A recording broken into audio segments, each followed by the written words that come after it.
So ngayon guys, sa mga nagtatanong kung paano daw ba malalaman kung yung relo na nabibili nila is original. So ganito lang yun guys. Siyempre original talaga pag sa mall ka bumili, pero kung sa online, ano mo muna, double check mo muna kung yung nagbebenta po sa inyo ng mga relo is legit. May mga proof na yung mga transaction nila na ganito ganyan, nakabenta sila, pinapakita nila yung mga watch. Kasi ako guys, pag nagbebenta ako ng relo, on that day, pag may kamit up ako or pag may kamit up ako, pinapahawakan ko muna sa kanila kasi hindi naman bibili din ng relo yan kung wala rin silang sa relo, experience sa relo. So yung mga relo kasi na binibili nyo sa mall, online, malaman nyo naman kasi pag peke kasi magaang, parang lata, tapos yung pagka, diba, halimbawa gold plated, yung pa-gold niya parang dilaw na dilaw, yung alam nyo na sa sarili nyo na parang parang ang nipis ng pagkaka gold plated, parang kung tinggas-gas tanggal na yung pagka gold niya. So guys, halimbawa ito, suot ko ito, talaga subok na to, ilang beses may bumibili nito. Sa isang buwan nakasold ako ng 11-12 pieces nito. Tingnan nyo guys, until now lahat ng chrono gumagana. Ito yan, kung kita dito yung yan, lahat ng chrono na yan gumagana, yung tatlong bilog na yun sa loob. Kasi kung peke yan, dapat hindi nagana. Tapos yung quality niya, siyempre pag hinawakan nyo rin guys, pag hinawakan nyo yung watch, yung niya, yung bigat niya, doon nyo rin kasi pag lata lang napakagaan nun, saka pag masyadong magaan, or makikita nyo na naman sa texture saka sa mga niya. Eto guys, kasi pag once na mahawakan kasi, halimbawa yung mga client ko, may in-order sila sa akin na ganito ganyan, bibili nila ganito ganyan, pero pag nandoon na sila sa pag meet up, pag hinawakan nila yung watch, lalo na to pag di naman, halimbawa ito din nila gusto, pag nahawakan nila to, ay ang ganda nito, parang yung beyond expectation nila sa relo na to is na mimit nung watch na to. Yung iba rin naman gagaga, yung headline, yung isa yung parang octagon yung niya, maganda rin yun. Makikita nyo naman sa niya, yan sa strap niya, makapal to.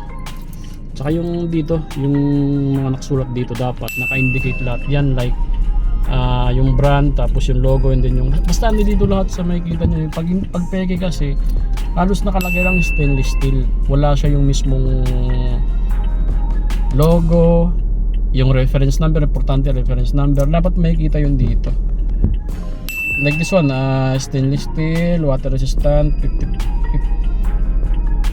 65 feet, reference GW045G G2, Japan movement.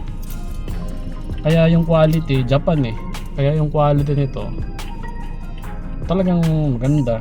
So guys, yung sa mga nagtatanong, may mga videos naman ako ng mga transaction ko, pinapahawak ko talaga sa customer, pinapahawak ko sa kanila, feel ko sa kanila yung relo, hindi dun ko na sila pinapipili. Although sa message pa lang, sa pag-uusap pa lang sa messenger, which is minsan done deal na, dinadala ko pa rin sa kanila lahat, hindi ko dinadala kung ano lang yung order, para mahawakan nila mismo yung iba, saka makita nila yung mga watch natin na talaga namang yung quality, hindi basta-basta. Talagang yung meron nga naman nagsasabi ng mga nagre-relo sa mga tropa natin sa work, pwede pa daw taasan nga ang presyo niyan ako naman, hindi ko naman tinataasan na yung presyo, gawa ng doon na ang akin naman is mamit ko lang yung parang gusto ko lang na income, and then ayoko na masyadong mataas para din naman sa mga client. Siyempre pag afford naman nila, babalik at babalik yan.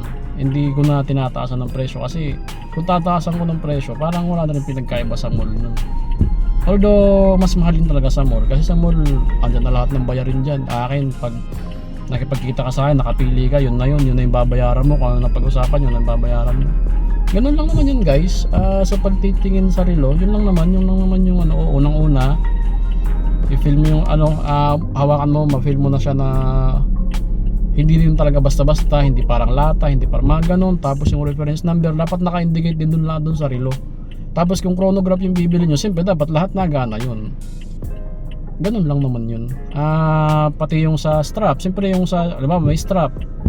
Si-check mo rin yung strap, kung same sa logo dun sa dial. Kapag naman ganito rin yung ano niya, gold plated din lahat, siyempre double check mo yun kung may nakalagay din ba dito sa ganito, yung sa ano niya, nakalagay din dapat yung brand dito. Tapos yung siyempre, yung sa watch mismo nakasulat doon lahat ng gusto nyong malaman sa about sa relo na kinuha nyo. Ando doon lahat yun. So yun lang naman guys. So sa mga gustong mag-avail, PM lang. Marami pa tayo dyan. Ngayon medyo ano lang, wala muna tayong transaction kasi wala pa yung supply natin. So pag dumating yung mga supply natin, another done din naman yan. So guys, salamat sa mga laging sumusuporta, sa mga nanonood palagi nag-share ng mga videos. Maraming salamat sa inyo. So yun lang. Sana may natutunan kayo sa pangarilo. Thank you guys.